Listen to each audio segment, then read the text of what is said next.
কখনোই আমি বলবো নারীদেরকে দমিয়ে রেখে আপনারা কাজ করতে পারবেন না। যারা রাজনীতি করছে সেটা একান্ত তাদের ব্যক্তিগত বিষয়, প্রত্যেকে অ্যাডাল্ট একজন মানুষ, তো সেখানে তাদেরকে নিয়ে কোনো কথা বলার আমার মনে হয় না কোনো যুক্তি আছে। প্রত্যেকেরই অবদান আছে, তাই না? বাংলাদেশ তো একজন মানুষের ইয়েতে হয়নি। দেখেন, এই যে আমার মনে হয় প্রত্যেকটা মানুষের এক একজন ইন্ডিভিজুয়াল, তারা জানে তারা কি করলে তাদের ভালো হবে, তাই না? সো কেউ যদি রাজনীতি করতে চায় তাকে রাজনীতি করতে দেন, সমস্যা কোথায়? আমার তো মনে হয় না সেখানে। বাট রাজনীতি করলে কিছু সুফল আছে, কিছু প্রবলেম আছে, দুইটাই চিন্তা করতে হবে। তারা যদি সেটা মেনে রাজনীতি করতে পারে, মানুষের জন্য কাজ করতে পারে, করতে দেন, সমস্যা তো কিছু নাই।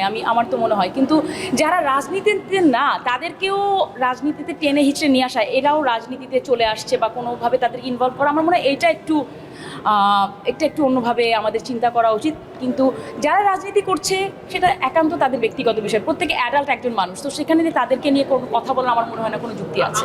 দেখেন, আমি এখনও কোর্ট থেকে এসেছি, সো আমাদের কোর্টে যারা আমাদের চেম্বারে যারা আছে, সো সেইখানে তাদের সাথে সুমন ভাইয়ের সুমন ভাই যেই তাদের সুমন ভাইয়ের আইনজীবী হিসাবে তাদের সাথে দেখা হচ্ছে। সো আমি যেটা জানি যে তার সম্পর্কে আপডেট, যে এখন পর্যন্ত তো কোনো কিছু তার জামিনের সম্পর্কে হলে আপনারাই সবার আগে জানতে পারতেন, সেরকম কোনো কিছু নাই। বাট জানতে পেরেছি, ভালো আছে। যে দল যখনই আসুক না কেন, এতটুকু ডিসেন্সি প্রত্যেকটা মানুষের, একটা মাননীয় সংসদ যখন হয়, এতটুকু ডিসেন্সি সবার মধ্যে থাকা উচিত। প্রত্যেকেরই অবদান আছে, তাই না? বাংলাদেশ তো একজন মানুষের ইয়েতে হয়নি, প্রত্যেকেরই অবদান আছে। অবদান অস্বীকার করে তো কেউ সামনে আমরা যেতে পারবো না। বা একটা সম্মানীয়, যে কোনো সম্মানীয় ব্যক্তিকে, সেটা একটা শিল্পী হোক বা অন্য একটা মাননীয় সংসদ হোক বা একজন মন্ত্রী থাকুক, যেটা কাউকে কটাক্ষ করে কথা বলা, আমার মনে হয় এখানে নিজের পরিচয়ই বের হয়ে আসে। এটা কখনো বলা উচিত না। এটা শুধু আপনি যে শিল্পীর কথা বলছেন সেই শিল্পী না, যে কোনো শিল্পী কোনো সম্মানীয় ব্যক্তিকে বা যে কোনো ব্যক্তি অন্য কোনো ব্যক্তিকে ছোট করে কথা বলতে পারে না, এটা কোনোভাবেই শোভনীয় না। দেখেন, আমি প্রথম থেকে আমি যখন থেকে আমি যখন থেকে বিশেষ করে কোর্টে এসেছি, তখন থেকেই আমার মনে হয় এগুলো নিয়ে আমি কথা বলার আগে আমি এমন, টু বি ভেরি অনেস্ট, আমি এমন কোনো কথা বলতে চাই না। আমার ফ্যামিলি আছে, আমি কোনো ঝামেলায় পড়ি।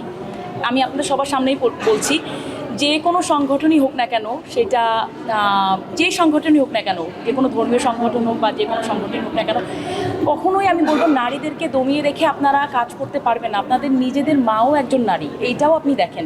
আপনার যেখান থেকে এসেছেন সেই মাও একজন নারী, তো তাকে যদি আপনি অসম্মান করেন, আমাদের ধর্মীয় দিক কি বলে, নারীদেরকে সর্বোচ্চ সম্মান দিয়েছে ইসলাম। সেখানে আমার মনে হয় যে যারা ইসলাম ভালো করে জানে, তারা কথা বলে, আমার থেকে অনেকেই অনেক বেশি জানে, বাট সেখান থেকে নারীদেরকে আপনি কোনোভাবে দমিয়ে রাখতে পারবেন না। এটা কোনোভাবেই অ্যাকসেপ্টেবল না। দেখেন, আমি দেখেছি যে লিগ্যাল নোটিশ পাঠায়, আমরাও আজকেও এটা নিয়ে কথাবার্তা বলছিলাম যে লিগ্যাল নোটিশ পাঠাচ্ছে। ওনারা তো ক্রিকেট খেলতে গিয়েছে এবং সেখানে আমার মনে হয় ক্রিকেটই খেলতে গিয়েছে। এখন অনেকের হয়তো বা সেখানে হয়তো বা খারাপ লেগেছে, কিন্তু আবার আমি যে ঘুরে ফিরে নারীদের পোশাকে কথাবার্তা বলা, এটা কোনোভাবেই, আপনি যেরকম আমাকে একটা কোয়েশ্চেন করেছিলেন যে কোনোভাবেই একটা ব্যক্তিকে ছোট করতে পারে না, এখানে বলবো কোনোভাবেই একটা ব্যক্তি আরেকটা ব্যক্তিকে ছোট করতে পারে না। আর আমাদের অনুষ্ঠান শুরু হয়ে গেছে, যদি দরকার আমি পরে আরেকবার আসবো। ঠিক আছে, থ্যাংক ইউ সো মাচ।